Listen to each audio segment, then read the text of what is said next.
Program support provided by the F. Price Kosman Memorial Trust, Entrust Bank trustee, bringing you the Kansas Wild Edge segments on Positively Kansas. It's time for Positively Kansas. This week we'll meet up with this retired couple from Down Under who've made Kansas their second home. Their reason? They love chasing storms. Also, what happens when you locate a preschool inside a nursing home? Great things, it turns out. You'll get to see for yourself. Plus, we'll discover why the glassware in this museum was once poo-pooed by collectors, but now all these items are treasured pieces of American history. And we'll get some life lessons from a Kansan who's been there, done that. It's a World War II vet who just turned 100. Find out what advice he has for the younger generations. I'm Sierra Scott. We'll have those stories and more. A half hour of information and inspiration is coming your way on Positively Kansas.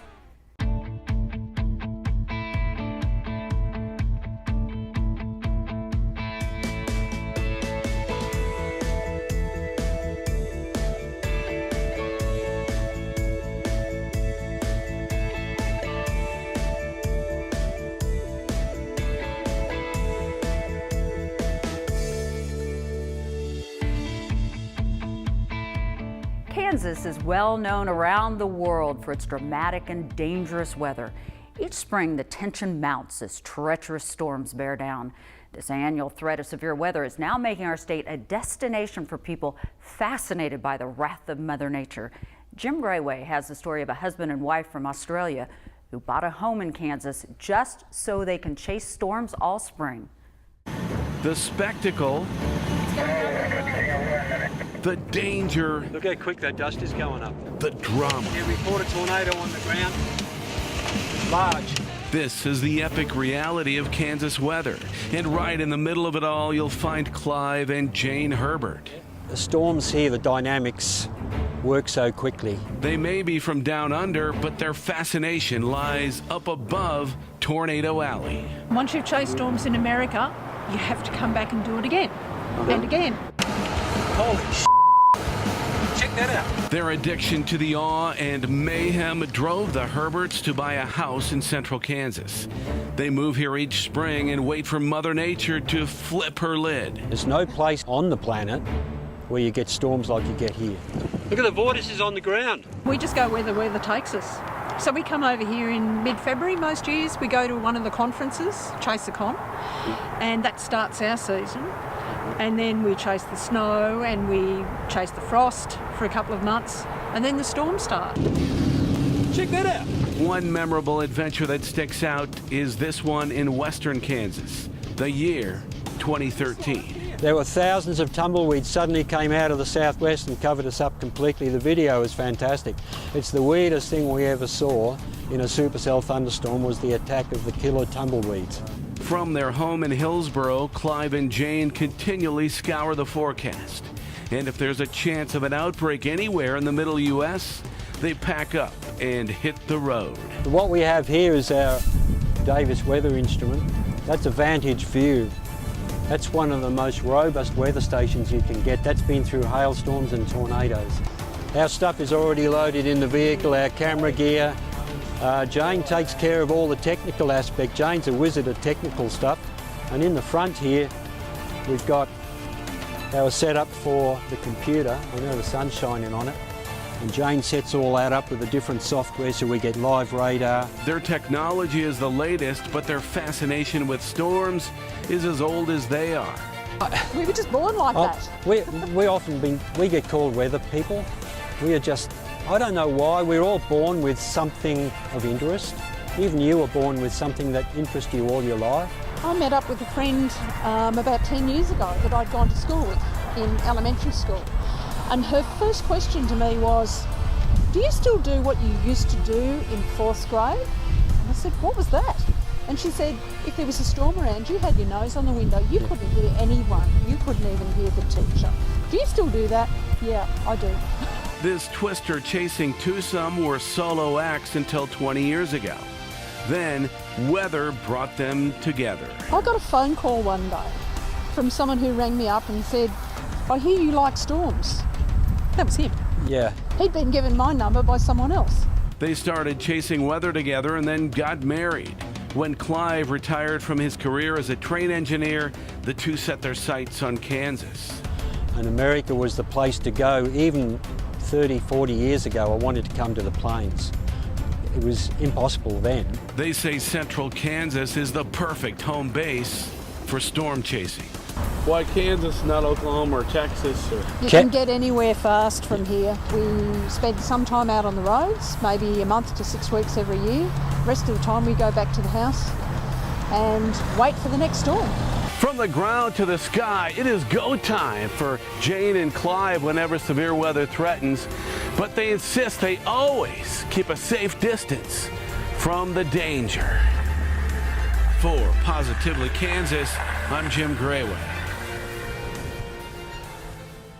Search for Australian Sky and Weather on Facebook if you'd like to keep up with Clive and Jane's day-to-day adventures in Kansas and wherever else severe weather takes them.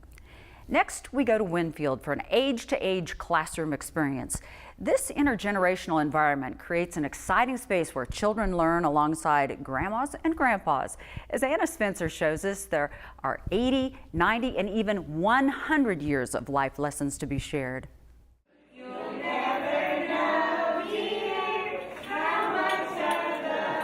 Tucked away in this quaint retirement community, you'll find a boisterous group of preschoolers and their many, many grandparents. Hello, my name is...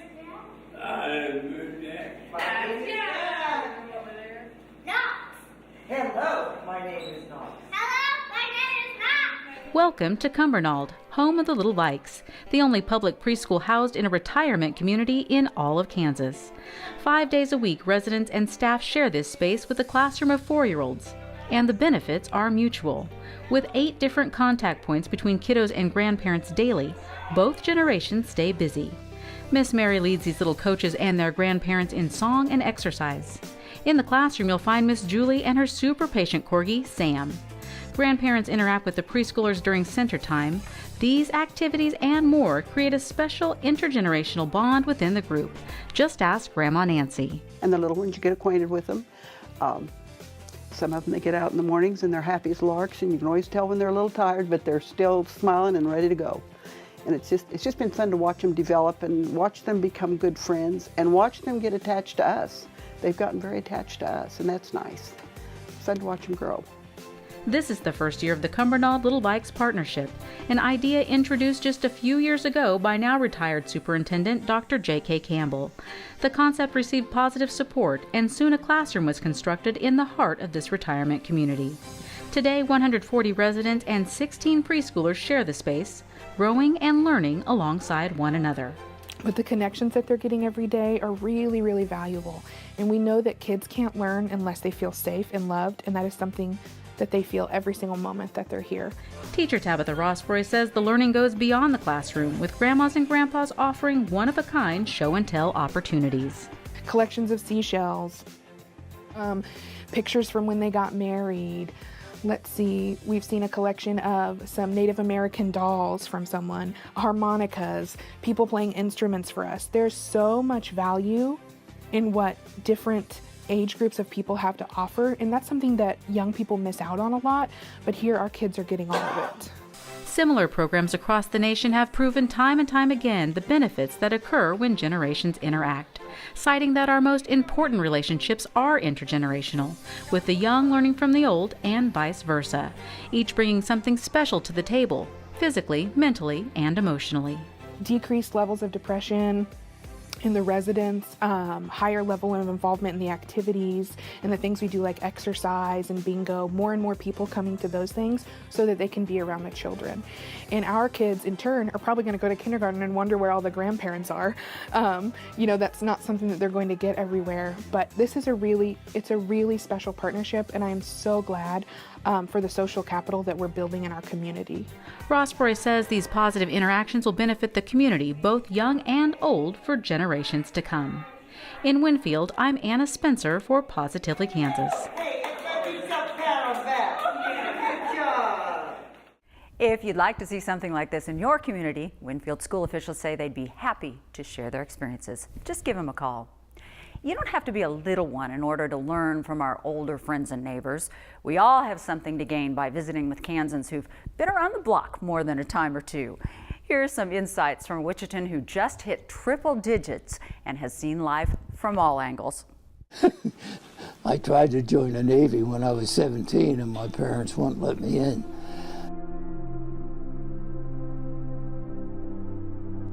I was in the Navy. I was a Chief Petty Officer in the Navy Medical Corps. I served aboard ship, USS Hunter Liggett. We were in the South Pacific. It was an attack transport, and we took the first Marines into Guadalcanal and the Solomons. And that was the first attacks that we made against Japan. The Battle of Savo Sea. In that battle, we lost 4 cruisers. We rescued the sailors that were in the ocean and put them aboard. And I forget, I think we picked up about 600 people that were on some of those ships. Oh, absolutely. I think I became a man. We grew up in a hurry when I was on the islands. And you changed a lot of your viewpoints. The good Lord doesn't want me, and the devil doesn't want the competition.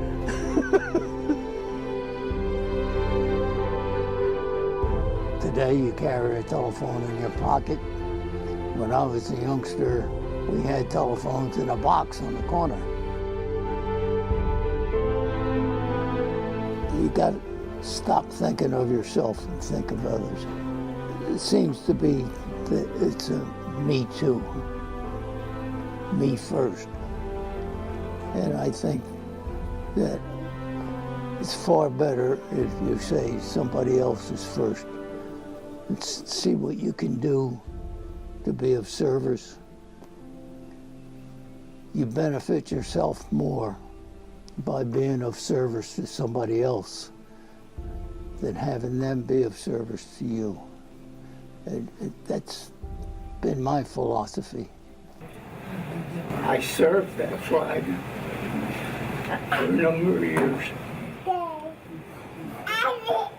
Been proud to have done it. And if I was able, I would do it again. Thank you. It may not be a large difference, just maybe a small one, but just to look around and see what you can do that will make a difference in somebody else's life. And you'd be surprised what it does for you. Frank worked as a human resource director at Interstate Batteries Corporation. He and his wife Florence were married 65 years until her passing in 2008. They had 2 children, 4 grandchildren, and now 6 great-grandchildren. Happy 100th, Frank. Well, here's something else that's gotten more interesting with age. It's called depression glass. Ever heard of it? As Jim Grayway shows us, there's an entire museum dedicated to it in Wellington. Some people still alive remember the rampant economic despair of the 1930s. The stock market had crashed and unemployment soared to 25%. Hunger and homelessness were rampant, and few people had money to spend on anything but the very basics. Yet, colorful glassware like this found its way into homes across America. Depression glass is glass that was made during the Depression era, and a lot of it was given away as things in soap boxes and cereal things because people didn't have money to buy, and it was colorful and it kind of cheered up their drab lives. It was also useful. Glass was a cheap alternative to other materials such as metal at the time, so there were even glass knives. The Depression glass is machine made. They had just come into learning how to do this on in a factory type situation where they could just spit it out a lot at a time. The National Glass Museum in Wellington is one of the few places in the world where you'll find displays like this of colorful and historic Depression glass. And we are an attraction. We bring people in from all over the country. Matter of fact, out of the country. We had a Japanese couple come in from Japan that made an appointment to come because they wanted to start a Depression glass museum in Japan. Nevertheless, this glass was strictly an American phenomenon. And because it was cheap or free, a lot of it got thrown away over time. But in the 1980s, Depression glass was becoming collectible, and that's when Bobby Cotter of Augusta caught the bug. It's addictive, the color of it is. Today you cannot buy glass that is deep color like this is. And this was cheap when they made it. It was really made cheap, but they really put quality into it. Bobby and his late wife collected about 10,000 pieces. At the time we started collecting it, it was real inexpensive, and some of it still is. And some of it, like this bowl I have here, is really expensive and really hard to find. Along with the beauty, Bobby appreciates the history of what these pieces represent. A time when people were happy to have anything new, let alone something so nice and colorful. Pam Meyer at the museum agrees. To me, it is looking back and seeing things that were made during a time when nobody had anything, and knowing that that brought pleasure to those people during that time period. The National Depression Glass Association selected Wellington for its museum because it's centrally located in the U.S. There are also plenty of willing volunteers here who appreciate history and are willing to keep the museum looking shipshape. Depression glass is an example of how beauty can emerge from even the most ugly and difficult circumstances. In Wellington, I'm Jim Grayway for Positively Kansas. If you'd like to see it for yourself, admission to the museum is free. It's open each Thursday, Friday, and Saturday right there in the heart of Wellington. Now for a walk on the wild side. This week, Mike Blair takes us on a trip to one of Kansas's most fascinating natural landmarks.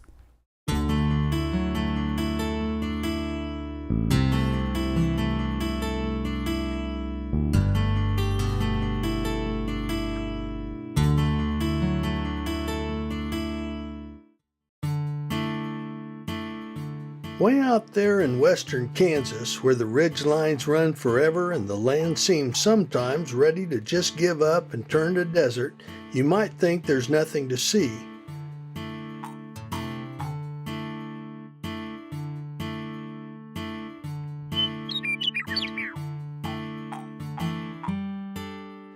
But you'd be wrong.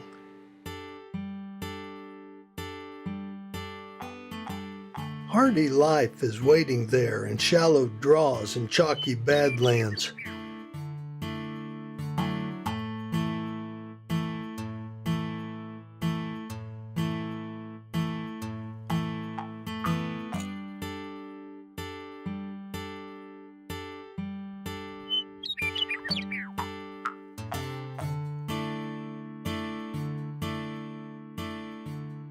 And here and there, special geological formations stand as iconic landmarks known throughout the Midwest.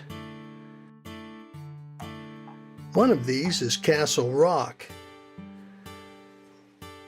Located south of Quinter, Kansas, this three-headed tower of Niobrara chalk breaks from a flat, grassy sea. It's a strange reminder that Kansas was once covered by ocean.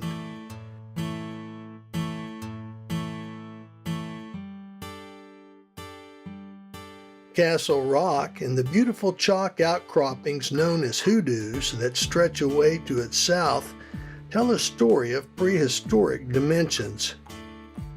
A massive die-off of tiny shelled creatures settled to form bottom sludge. As the sea dried up, this gradually hardened into the soft, chalky bedrock now underlying the prairie.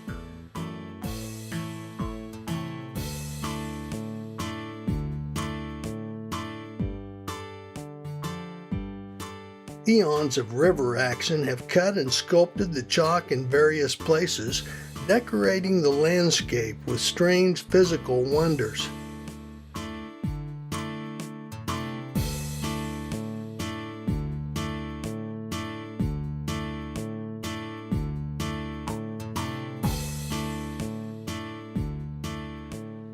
Castle Rock has another famous cousin about 30 miles to the west on the open prairie south of Oakley. Monument Rocks, or as they're sometimes known, the Chalk Pyramids, is a national natural landmark arising from the flat, high plains.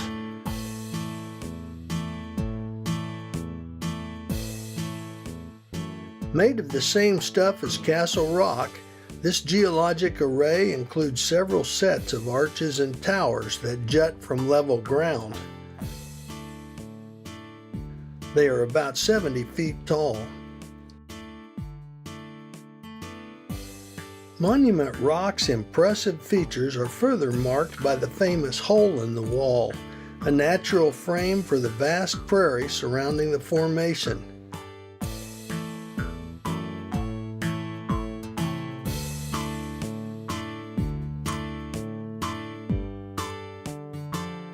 Pronghorns sometimes wander close, adding interest to this fascinating place.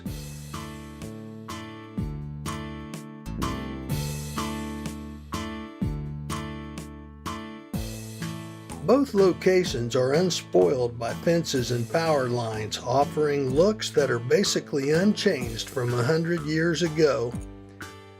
To visit is to see firsthand the Kansas outdoors as it's always been. I'm Mike Blair for Positively Kansas.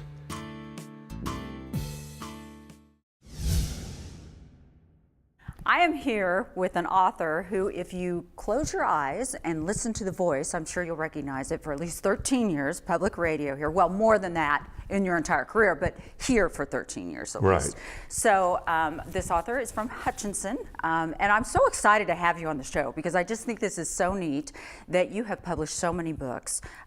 Your first book was in what year? 1990, the first novel came out in my first series. It was a trilogy, ultimately.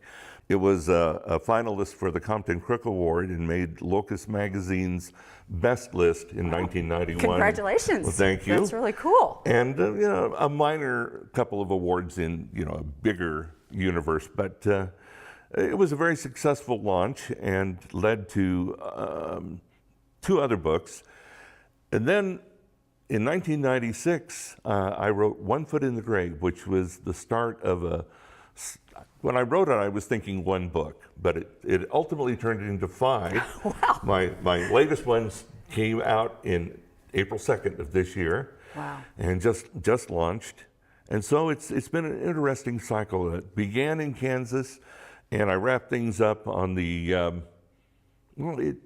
it sort of travels cross-country across the Oklahoma-Kansas border, and ultimately there's a little time travel as well. I think what's really interesting is there are a lot of references in here, and I think that's really fun, that they're real places, and it's fun when readers can read and go, wait, that's true, I know that hotel, or I know that spot. How did you come up with the idea to do that? The genesis of the idea, and maybe I should sort of set the stage. Yes, please. The main character, the protagonist, is Christopher Chete, who is just an average nice guy, but we start off with the fact that he's endured a tragedy, a crash that killed his wife and daughter, and was really hard on him too. It turns out ultimately that it also killed him, but he didn't know it. He's a little bit undead, sort of like the old saying, being a little bit pregnant. And the background of that, I could get into a little longer story, but basically it starts his experience of sort of living with one foot in the grave and the other foot on a banana peel, so to speak. And there are creatures of the night who are after him, and he has to figure out what has happened to him and how to stay alive when he's encountering all sorts of unspeakable and dangerous things. At the same time, it's sort of a comedy as well as a horror movie. Interesting. I like that combination. Not a normal combination, I gotta say. It's not. It's a real balancing act, but I did a lot of research. I was originally doing some research, and I ran across the fact that the old vampire myths of a stake through the heart and they're dead only applies to a certain part of Europe. And there are vampire myths in every continent of the world, but they're all different. And the way you dispatch the undead, there are different rules for each place. And I thought, what if you drove a stake through a vampire's heart and he gets up and runs off, and then what do you do? Right. You have to get the list and start experimenting. And out of that grew the research. And interestingly, well, first of all, I'm tired of every TV show and every book being on the East Coast or the West Coast. I wanted to set it here in the heartland. Love it. And can I say this without getting in trouble? Edit it out. Okay, all right. But make you a promise. I'm it's gonna get you in trouble. tired of hearing that Ohio is the heartland. Oh, yeah. No. We're the heartland. They're the spleen. We're the heartland. If you look at it. I'm sure they won't like being called the spleen, but hey. I get but location-wise, we're the heartland. Right. So anyway, I did the Agreed. research, and there's the Bloody Benders of history. There's the Marais de Seine massacre. There's a lot of history in this region that is almost haunted. So a lot of real events, and what I love is, and talk about just briefly because we're getting ready to wrap up. Okay. What your latest book is about and where we find it. Well, Chris Chete, throughout all the books, there's One Foot in the Grave, Dead on My Feet, Habeas Corpses, and then I love that. That's a good name. Dead Easy is the last one before this. And this wraps up the whole series. It brings the circle to a full close.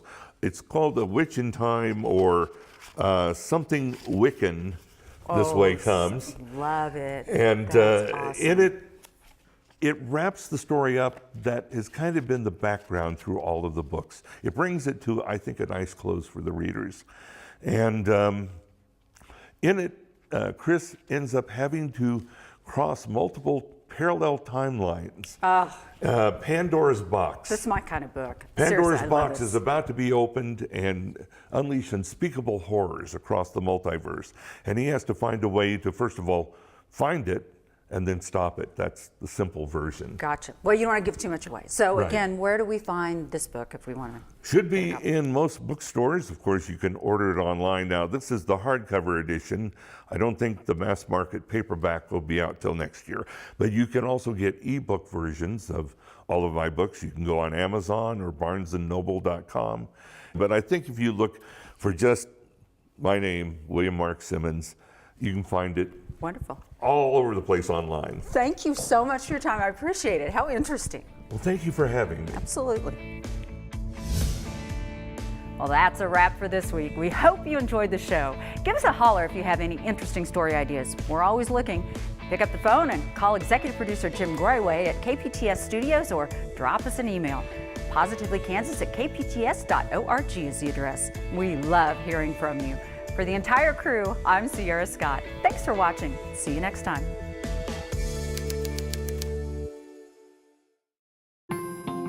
Program support provided by the F. Price Kosman Memorial Trust, Entrust Bank trustee, bringing you the Kansas Wild Edge segments on Positively Kansas.